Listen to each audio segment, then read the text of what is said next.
हा भाग खूप स्लिपरी आहे, म्हणजे पाय अडकलाय. ठीक आहे, हे बघा दगड खाली जाते डायरेक्ट. या बुरुजाला हनुमान बुरुज नाव का, त्याचं कारण खाली आहे. ही वास्तू तुम्हाला असं वाटेल की ही एकदम पुरातन वगैरे आहेत, तर तसं नाही आहे. संवर्धन केल्यानंतरची वास्तू ही. पण सबस्क्रायबरसाठी एक रायगडला एक छोटासा मीट केला होता, तर त्यावेळी ते रायगडला साताऱ्यावरून बाईकने आले होते. म्हणजे लक्कडखाना म्हणजे काय, तर पावसाळ्यामध्ये अनेकदा तुम्हाला सुकं लाकूड भेटत नाही, बरोबर आहे. त्याच्यामुळे त्या लाकडाचं जे काही संचय केला जातो तो अशा लक्कडखान्यामध्ये केला जातो. पूर्ण बाटली उलटी करा आणि खाली जाऊ दे पूर्ण. आणि आता पुढे आले पाहिजे.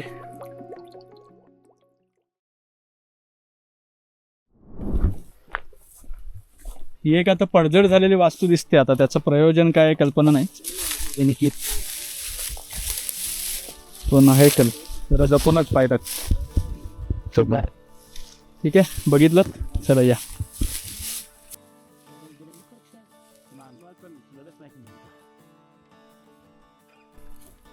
या बाजूला आणखीन एक तुम्हाला खासियत सांगायची राहिली. अनुबिगड्या मजेची गोष्ट, म्हणजे मला सुद्धा आज सकाळीच कळलं. आता अनुप आणि विराज एकत्र आले. ठीक आहे, आता मला असं वाटलं की हे एकत्र कुठून तरी मित्र आलेत. म्हणजे ॲक्च्युली मागच्या वेळी रायगडला आले होते, पण माझ्या डोक्यात तेवढं राहिलं नाही. मग मी याच्यापैकी कोण तूच बोला ना काहीतरी सातारकर वगैरे असं काहीतरी म्हणाला मनीष. तर मी म्हटलं साताऱ्यावरून कोण आलं, तर अनुप म्हणाला नाही. हां बरोबर ना अनुप, तुम्ही साताऱ्यावरून आलात. तर अनुप साताऱ्यावरून आलेत आणि आपलं विराज पुण्यावरून आलेत. बरोबर. मग मी म्हटलं अरे तुम्ही आलात तर बाईकवरून, मग कसं काय. मग बाईकवरून कोण आलं, तुम्ही आलात बरोबर साताऱ्यावरून. आणि अनुप आपण सबस्क्रायबरसाठी एक रायगडला एक छोटासा मीट केला होता, तर त्यावेळी ते रायगडला साताऱ्यावरून बाईकने आले होते. मग तेव्हा पण मी त्यांना म्हटलं होतं बापरे बाईक वगैरे, आम्ही जरा 2-4 आमचे कार्यक्रम झाले आहेत बाईकवरून. हां, तर ते आम्ही बाईक सोडली आहे थोडीशी. तर मग ते नसरापूर फाट्याला आले. विराज तिकडून नसरापूर फाट्याला एसटीने आले और बसने. आणि मग त्यानंतर दोघे नसरापूर फाट्यावरून एकत्र बाईकने आलेत. आणि आमचा तो एक वेडा माणूस येतो बघा अनिकेत, तर ते अनिकेत आलेत, ते पण बाईकने आलेत. म्हणजे आम्ही काय केलं, म्हणजे आता बरोबर आहे. आता आम्ही आलो ते आमची सासरेबुवांची गाडी आहे. तर आता आम्ही पुण्याला आलो म्हटल्यावर काहीतरी सासर म्हटलं ते वेगळं प्रेम असतं. ते म्हणाले जावे बापू तुम्ही काय बाईक बिकीने नको, गाडी पाठवतो. मग त्यांच्या गाडीने आम्हाला पायथ्यापर्यंत सोडलं. अनिकेत आमचा बाईकने तिथे पोहोचला. मग आम्ही दोघे तिघे मंडळी आम्ही खाली थांबलो. काल आपण स्टे केला. अनिकेत त्यांनी ते होते मनीष आम्ही स्टे केला. ही मंडळी दोघे सकाळी आले. आणि त्यानंतर आजची आता ही भ्रमंती आहे. आज आम्ही 5 लोक खरं तर मेंगाईमध्ये आहोत, पण आता इतके लोक सबस्क्रायबर भेटले त्यातले अर्धे मेंगाईमध्ये असणार. त्याच्यामुळे आज रात्री सगळा धुमाकूळ असणार आहे आणि मग उद्या विशाळ. चला आता हनुमान बुरुजाकडे जायचं आहे. हे इथे बघा हे शौचकूप वगैरे मला वाटत नाही काय आउटर लाईन आहे का. हां म्हणजे काय बसायचं काय स्कोप पण नाही. म्हणजे आता उगाच तो आउटर लाईन आहे म्हणून प्रत्येकाला शौचकूप बोलायचा वगैरे. हां पण मग तुमचा तो पहारेकरांसाठीचा किंवा काही जंग्या असू शकतात. या हे बघा डायरेक्ट. चला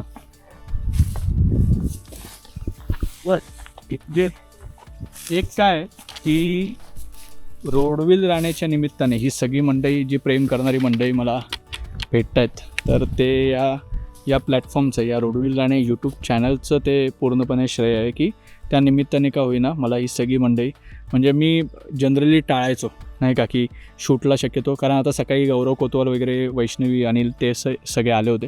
तर काय होतं की शूट करत असताना बराच वेळ जातो. अनेकदा हे राहिलं ते राहिलं, अरे मग पुन्हा मागे चल, तो शॉट राहिला, मग पुन्हा 500 मीटर मागे अर्धा किलोमीटर मागे चाला, तो शॉट पूर्ण करा. कारण अनेक सबस्क्रायबर भेटले. मी ॲक्च्युली ते वेगवेगळ्या ग्रुपसोबत आले होते म्हणून त्यांना थांबायला नाही मिळालं. मी त्या सगळ्यांना घेणं अपेक्षित होतं खरं तर, पण माझं वेगळं शूट चालू होतं. तोपर्यंत मी म्हटलं मी येतो एक 5-10 मिनटात. तर तोपर्यंत त्या ग्रुपमध्ये असल्यामुळे ते निघून गेले. पण त्यात एक ताई भेटल्या होत्या, पुण्याच्याच होत्या मला वाटतं. आणि त्यांनी सांगितलं की अरे दादा मी तोरणा तुमचा व्हिडिओ शोधत होते, तोरणाचा तो व्हिडिओ काही सापडला नाही. आणि आय एम रिअली सॉरी ताई, मी आत्ता गडबडीत नाव विसरलो आहे कारण बऱ्याच लोकांच्या भेटी झाल्या. तुम्ही कमेंट करा, मी तुमची कमेंट आवर्जून पिन करेन. तर मग त्यांनी सांगितलं की मी तोरणाचा व्हिडिओ शोधत होते आणि मी आता ग्रुपसोबत आले, पण तुमचा व्हिडिओ पाहून किंवा प्रथमेश दादा तुझा व्हिडिओ पाहून मी प्रत्येक म्हणजे त्याचा प्रॉपर अभ्यास करते आणि एखाद्या गडावर गेल्यानंतर मला स्वतःला असं वाटतं की मला माहिती आहे मला कुठे जायचं ते माहिती आहे, कारण तितका तो व्हिडिओ अपिलिंग असतो. त्यामुळे ह्या ज्या कमेंट्स आहेत त्यासाठी म्हणून आम्ही ही थोडीशी तंगडतोड करतो की नाही सगळं दिसू दे, डिटेलमध्ये दिसू दे, म्हणजे व्हिडिओ लांबू दे, काही हरकत नाही. आज नाही म्हणजे ज्या मंडळींना क्विक काहीतरी पाहायचं आहे त्यांच्यासाठी हा व्हिडिओ नाही आहे, पण लाँग टर्मसाठी काही वर्षानंतर ज्या मंडळींना त्याचं मॅपिंग करावं लागेल की ते काय होतं 10 वर्षापूर्वी 20 वर्षापूर्वी, तर त्यासाठी म्हणून हा व्हिडिओ फार महत्त्वाचा ठरू शकतो. फक्त आता एक नजर मारा, ही बघा ही सदर मगाशी आपण गेलो होतो तिकडे भेल बुरुज होता, ही सदर, हे सगळं आता आपण तिकडे लकडखान्याकडे आपल्याला जायचं आहे. आणि मी तुम्हाला म्हटलं ते खोकड तलाव तिकडे आहे, तिथे आपण पाणी भरणार आहे. आणि तिकडे आणखीन एक वास्तू आहे आणि वर ते बघा तिकडे मेंगाई देवीचं मंदिर तिकडे, आणि हा बघा हा इथे कोठी दरवाजा होता. सो आता आजचं हे सगळं फिरून झालेलं आहे. आणि फक्त या सगळ्या सबस्क्रायबर मंडळींचेच नाही जे भेटले, ज्यांची भेटण्याची इच्छा आहे, जे पलीकडून मला पाहत आहेत टी व्हीमध्ये, तर तुमच्या सगळ्यांचे मनापासून आभार. आणि हो, ज्या आई मंडळी आहेत, बाबा मंडळी आहेत, आजी आजोबा जी सगळी मंडळी आहेत, तर तुम्हाला माझा इथूनच नमस्कार. आणि असंच तुमचं प्रेम माझ्यावर सदैव राहू द्या. आणि बस अजून काय, कधी कधी शब्द संपतात, कधी कधी जास्त बोलतो मला वाटतं मी, पण ठीक आहे. मी तुम्हाला इथेच कदाचित असा बोलताना दिसेल, असं पर्सनल कधी भेटलात तर फार नाही, मला नाही माहिती, भेटल्यावर सांगेन. चला या.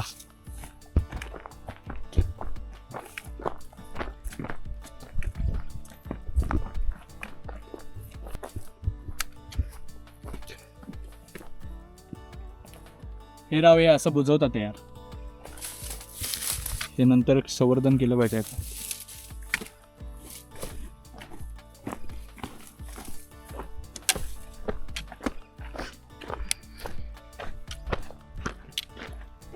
ठीक आहे.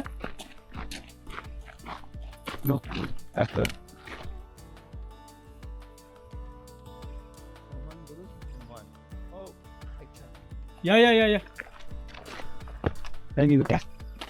हनुमान बुरुजावर आपण फायनली आलेलो आहोत. आणि आता मग या बुरुजाला हनुमान बुरुज नाव का, त्याचं कारण खाली आहे.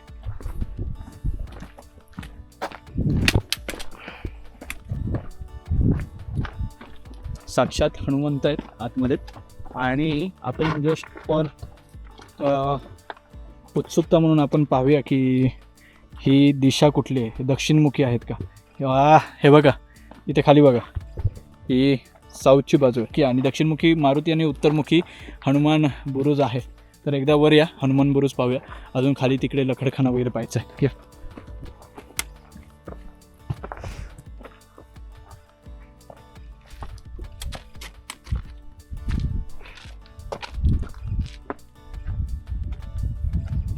तो बघा आपल्याला खालून तिकडून ट्रेक करत असताना दिसतो तो हा हनुमान बुरुज दिसतो, आणि तिकडे पलीकडे तो झुंजार बुरुज दिसतो. ठीक आहे, तो चिमळा तिकडे तो बघा डोंगर. आणि आता चला, किती टक्के बॅटरी उरली? 3% जाईल मला वाटतं. हां बदलावी लागेल.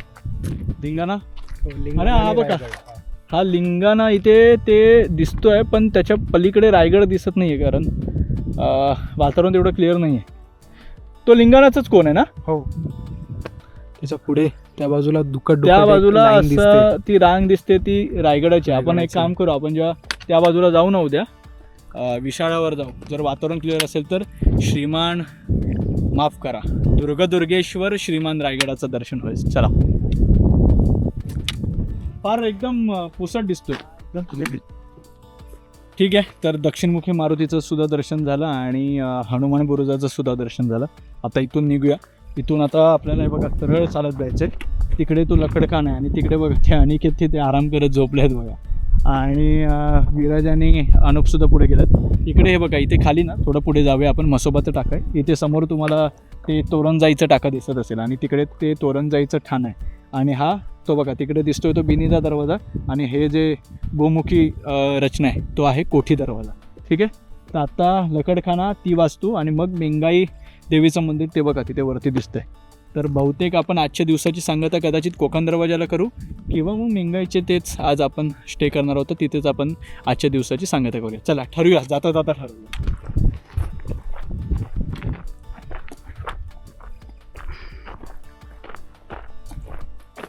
यस,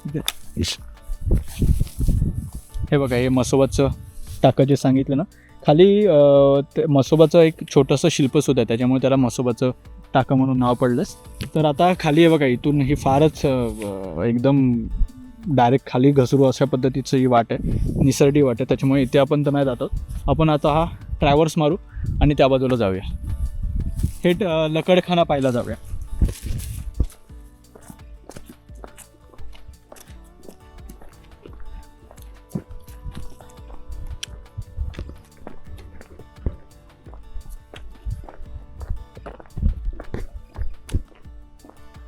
इथून दिसतंय बघा, हे इथून जाऊया का आपण, तिकडे वर चढूया ना.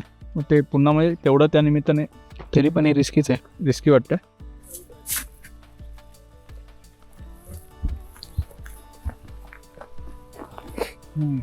इथे दाखवतो तुम्हाला, म्हणजे उगाच वेडेपणा करण्यात अर्थ नाही. खरं तर हे बघा, हा भाग खूप स्लिपरी आहे, म्हणजे पाय तर अडकलाय, ठीक आहे. हे बघा दगड खाली जाते डायरेक्ट, त्याच्यापेक्षा हट्ट करून जाण्यात अर्थ नाही, पण ठीक आहे. म्हसोबाचं टाकं दिसलेलं, हे बघा. आता बघा हा दगड निघाला बघा, काय छान. आपण गपचूप लकडखान्याला जाऊया. या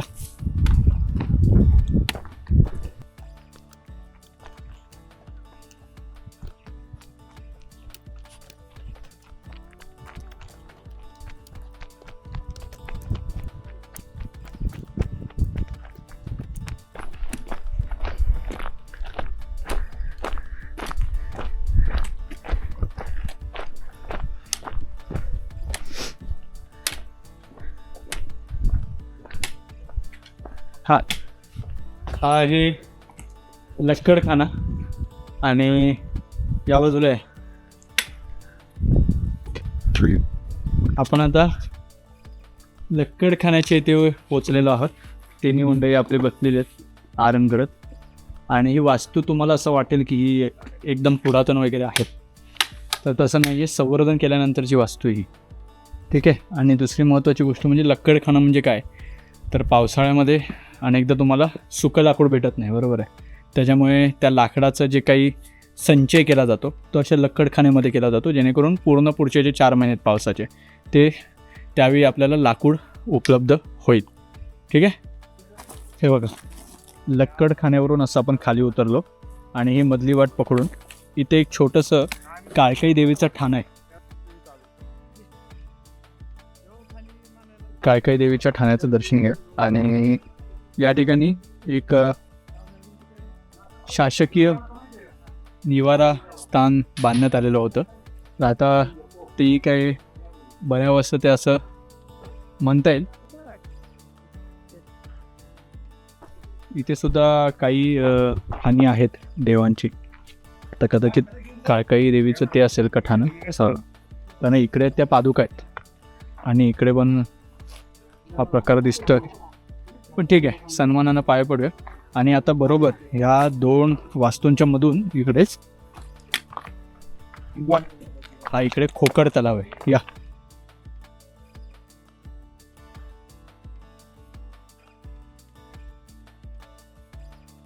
तर खोकड तलावावरचं जे हे पाणी आहे, म्हणजे आता हे जर तुम्ही पूर्ण पाहाल तर सध्या पिण्याचं पाणी आपल्याला खोकड तलावाच्या त्या कोपऱ्यात तिकडे थोडासा नैसर्गिक झरा आहे, तर तिकडचं पाणी पिण्यालायक आहे. तर तुम्ही त्या ठिकाणाहून तुम्ही पिण्याचं पाणी भरू शकता. ते बघा आपला एक बांधव चालला आहे तिकडे, तर आता तो पिण्याचं पाणी त्या ठिकाणून भरून घेईल. बाकी तुम्ही हे म्हणाल तर तेच पाणी इकडे उतरलेलं आहे, त्यामुळे हे तेवढं स्वच्छ नाही आहे. तिकडे कोपऱ्यामध्ये तो नैसर्गिक झरा आहे, त्यामुळे कृपा करून विनंती आहे की खोकड तलावाच्या जवळपास कुठेही आलात तर इकडे कचरा टाकू नका, कारण किमान हा भाग, तो भाग जो आहे सुरक्षित, तर तोही खराब नको आहे, ठीक आहे. तर आता हा संपूर्ण भाग आपला पाहून झालेला आहे. आता उद्याच्या दिवसाची सुरुवात आपल्याला ह्यापासून त्या ठिकाणी, त्या बाजूचा जो सगळा भाग आहे विशाला, त्यानंतर तुमचं बुदला माची, कोकण दरवाजा, फुटका बुरुज वगैरे सगळे ते बघा. त्या बाजूला फुटका बुरुज वगैरे. आता हा दरवाजा होता बरोबर आहे ना. त्या बाजूला तिकडे जाल तर सफेली बुरुज, फुटका बुरुज वगैरे सगळे त्या बाजूला. तर आता आपल्याला त्या ठिकाणी जायचं आहे. आता पाणी भरतानाचं सुद्धा एक विशेष पद्धत असते. पूर्ण बॉटल आत टाकून बुडबुड्यांचा आवाज काढत ते पाणी खरं तर भरायचं असतं. तर ते त्या ठिकाणी भरतात. आपण आता अनिकेत वगैरे आज जातील पाणी भरायला, तेव्हा ते सुद्धा पाहूया की पाणी नेमकं भरायचं कसं असतं. ठीक आहे. तुर्तास आता मनीष आणि बाकी मंडळी पाण्याच्या बॉटल्स आणायला गेलेत रिकामे, तर त्या आणतील आणि मग त्यानंतर आपण पाणी भरूया. तुर्तास तिकडे. हां चला, मनीष आलेले आहेत आणि मनीषच्या हातामध्ये पाण्याच्या बाटल्या आहेत. चला अनिकेत पाणी काढायचं, उठा. आता सगळे आपण पाणी काढायला खोकड तलावामध्ये उतरूया. या चला रे मर्दांनो. हळू हळू हळूच. चला आणखी ठेवलं तुला. इथे पण लोक लपून इथं थंड वाटायला लागले ते आत गेल्यावर बघा ना. हवा जरा वेगळं करतो काय. जा जा, असा खालून जाऊन गेलास तरी चालेल. मनीष पोट. अरे बापरे. अरे हळूहळू गेला रे. अब हे अजून नाही, हे पण त्याच्यात गेलो पोट. ठीक आहे. मी पण असंच जातो वरून गपतो. ना काठी ठेवूया ना. बरं काठी काय आता कोण करून घेऊन जातो. द्या आपण आधी काय सर देतो.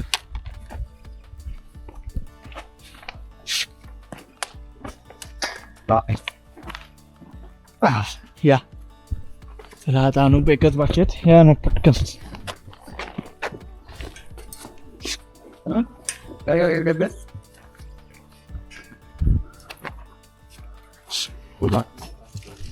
चल सगळ्यांनी धरून घ्या.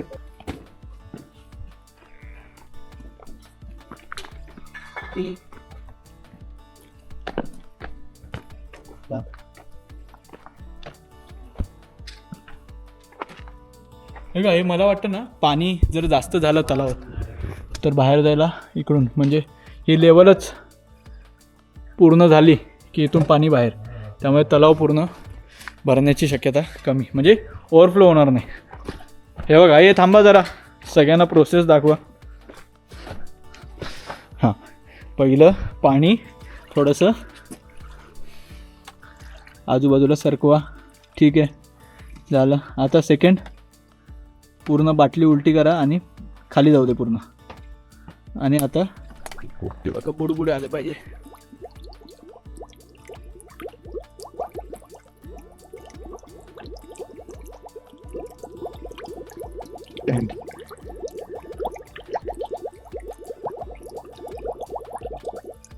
चला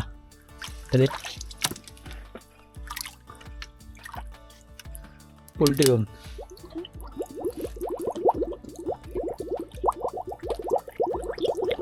रिझर्व मध्ये आत आहे हो ना.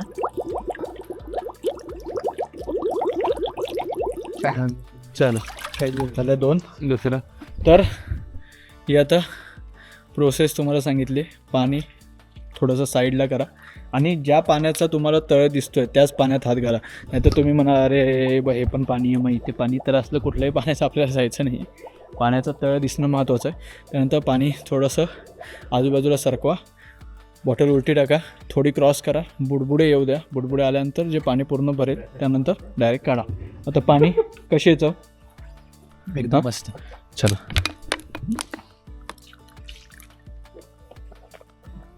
उत्तम आहे. पाणी थंड आहे. मनीष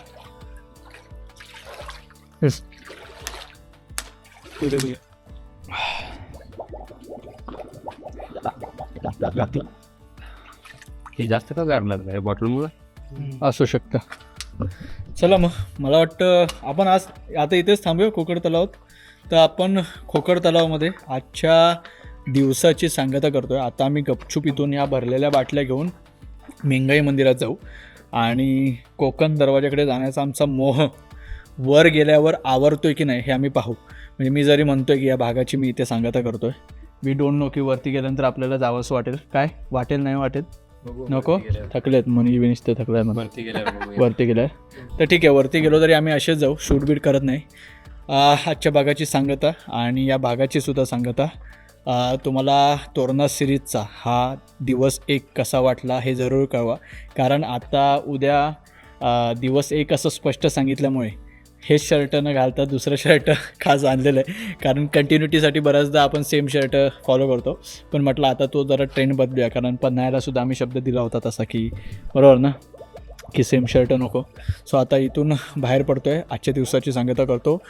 छान शांतपणे बसून पाहिला त्याबद्दल धन्यवाद. सगळ्यांचे आभार. व्हिडिओ आवडला तर लाईक करा, शेअर करा, सबस्क्राईब करा. जय हिंद, जय महाराष्ट्र, जय शिवशंभू. आपल्याला जिथे 1-1.5 तास लागतो त्या ठिकाणी ती लोक अर्ध्या तासामध्ये गडावर पोहोचतात. हा केवढा मोठा फेरा आपल्याला मारायचा आहे त्याचा अंदाज तुम्हाला इथे येईल. पहिल्यांदाच आपण दगडी छप्पर बघतोय की जी कोरलेल्या अवस्थेत वाटते. अष्टकोनी बुरुजाचं बांधकाम महाराजांच्या गडावर फार कमी पाहायला मिळतं. त्यापैकी एक हा कोकण दरवाजाचा बुरुज. पिठलं भाकर आणि ठेचा मागवला होता, फार अप्रतिम होता आणि छान पोट भरेल इतका होता.